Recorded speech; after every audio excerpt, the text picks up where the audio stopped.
That's how I got into it. 1 minute a regular cabbie, the next a respected mafioso. You were all right with killing people?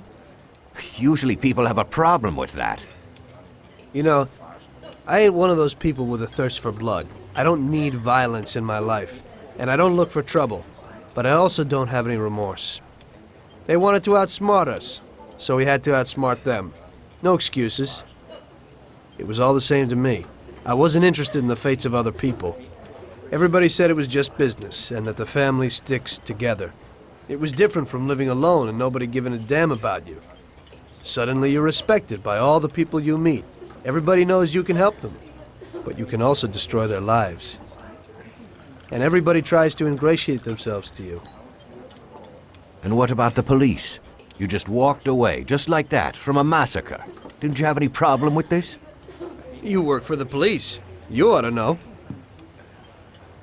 You know, the Mafia runs the whole city. The Salieri family makes over 25 million bucks every year. The papers were full of it. But nobody saw nothing. If they wanted to stay alive. We paid off the bureaucrats $6 grand a month. Your bosses had liquor at trade price and got payouts for special jobs from both Salieri and Morello. Case closed, lack of evidence. Cops would even move shipments of drink for us. I guess you'd have heard something about that. So what about your two friends? Well, they were better off than you'd think. Salieri had a good doc for his boys, and it's not like he ever asked any questions. In a few weeks, they'd be healthy and back on the streets again. The only one who worried us was Morello. He wanted to be the big cheese, which Salieri couldn't let him do. Salieri had no intention of being in second place. You know, a person becomes a Don because of his thirst for power, and he doesn't care about any other rules than his own. That's how it is, Detective. So he'd be his own boss, independent of the police, of the state, of anyone. That's why a person becomes a Don. Salieri and Morello both wanted it all. They kept sparring with each other, but they both knew that if it all blew up, it would be hell. The big difference between them was in their methods. I heard a little story about Morello.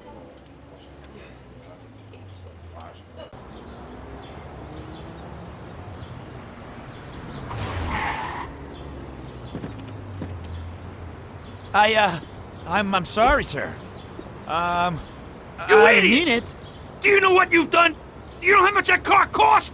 I was driving slowly, Mr. Morello. I don't know how, Do you mean to say that I crashed into your car? no.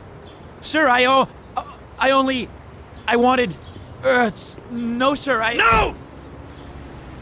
Bastard gets in my way!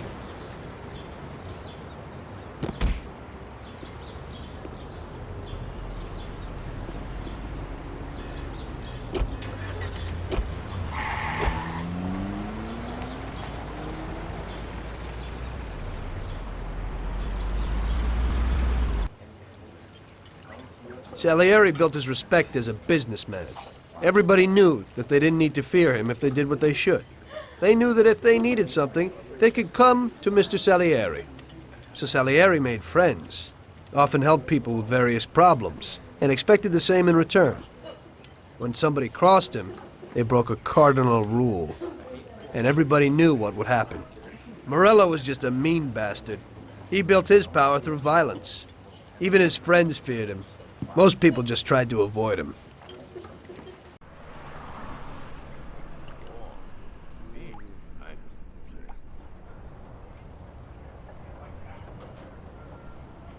Listen, Tommy, I have a delicate job for you. I don't know anyone else who could do it better than you. You're a good driver, and you have experience. Well, to make it simple, tomorrow all the best motors are going to race at the city track. And I bet on one kid who's been a favorite up until now. I helped him along in his career a little. I like fast cars, and I said to myself that I could make back a little on that investment. You understand? And then Ralphie starts saying that some European has come over. And his car is certain to win. Ralphie knows cars. He's real good with them. But otherwise he's a complete moron. What, he couldn't have told me before I bet on the kid? But still, what the hell is a guy, God knows from where, doing here? These are American races.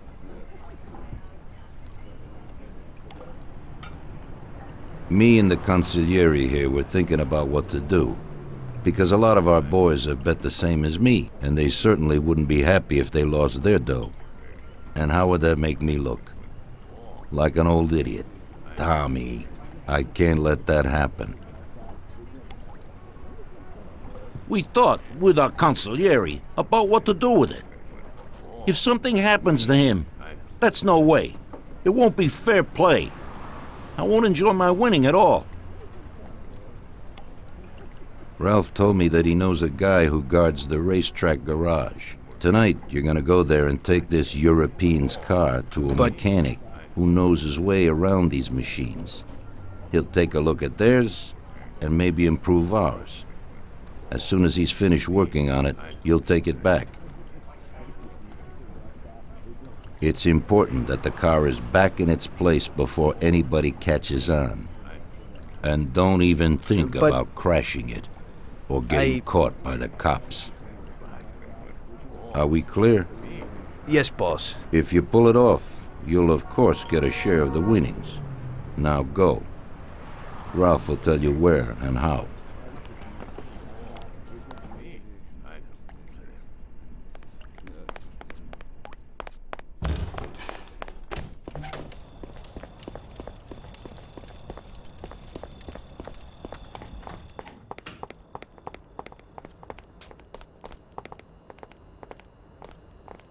Hey, Ralphie, you got some news about this job?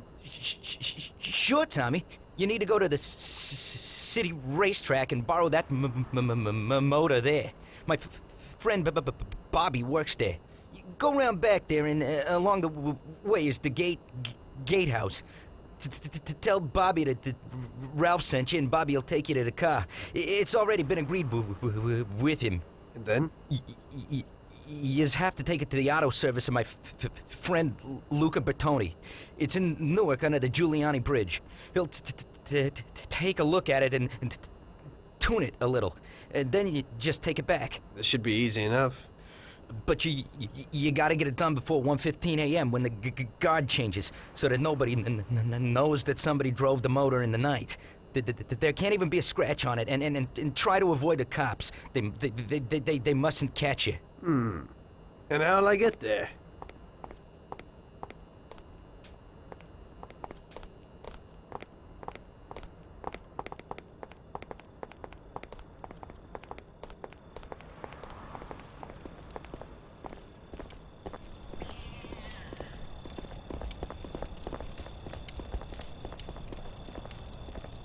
Well, I got something new in.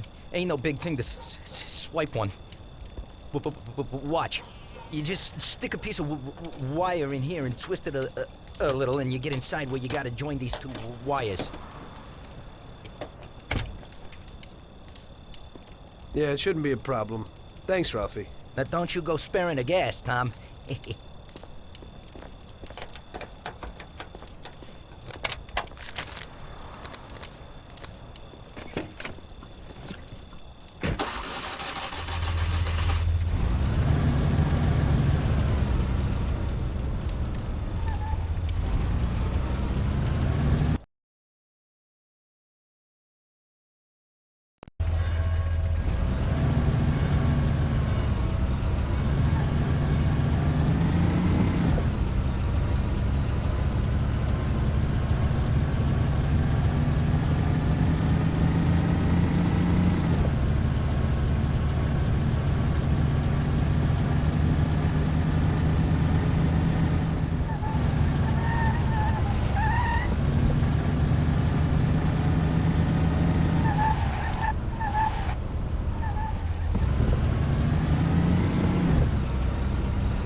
Evening. You must be Ralph's friend. That's right. Okay, we'll take your car.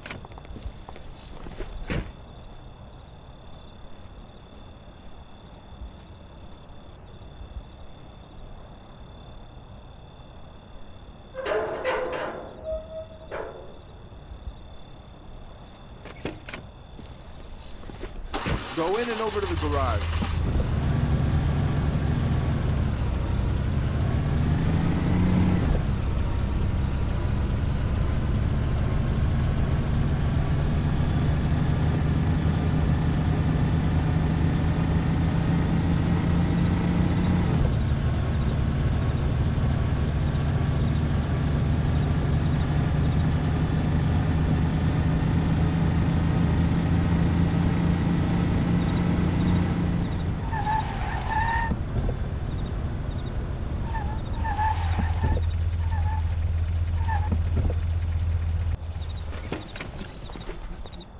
Okay, we're here, buddy.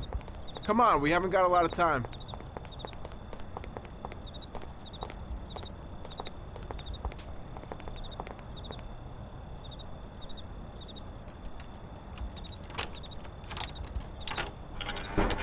Okay, is that it? Yeah, buddy, be real careful. There can't even be a scratch on it. And avoid the cops like the devil, because this car will be real obvious. That's right. In about half an hour, the second guard will come. So you gotta be back by then, buddy. And be real careful, that car goes fast. Maybe it's the fastest car in the world, who knows? Sure, Bobby, no problem. I'll take care of it in a half hour.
Hey there, you're from Mr. Salieri, right?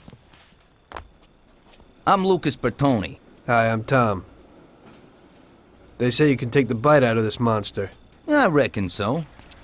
Well, you'd better get moving. We only have 27 minutes left. That ain't much time.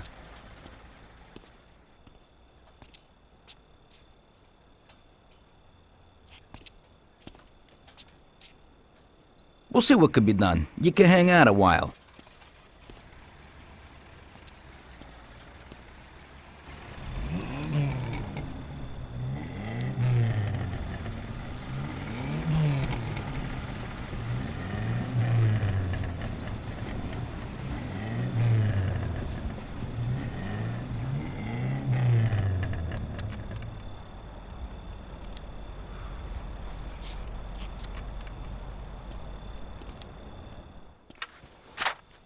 Hey, how's it going in there? Just finished. You can go. But you're gonna have to hurry. It ain't gonna run as well as when you first brought it in. Thanks. Mr. Salieri appreciates your work. Sure, give my regards to him. If he ever needs anything again, I'd be glad to help out. I'd bet on the same driver as him.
So you pulled it off, buddy. And the car isn't even scratched. Thanks, Bobby. It really was the fastest car in the world. Sure is. We're lucky you managed it. I bet on the Don's car, too. It seems everybody did. I bet on it. So did almost everybody in my neighborhood. I figure the driver's pretty important, too. Sure. Well, I won't keep you. Good night. Take care, Bobby. Thanks for the help.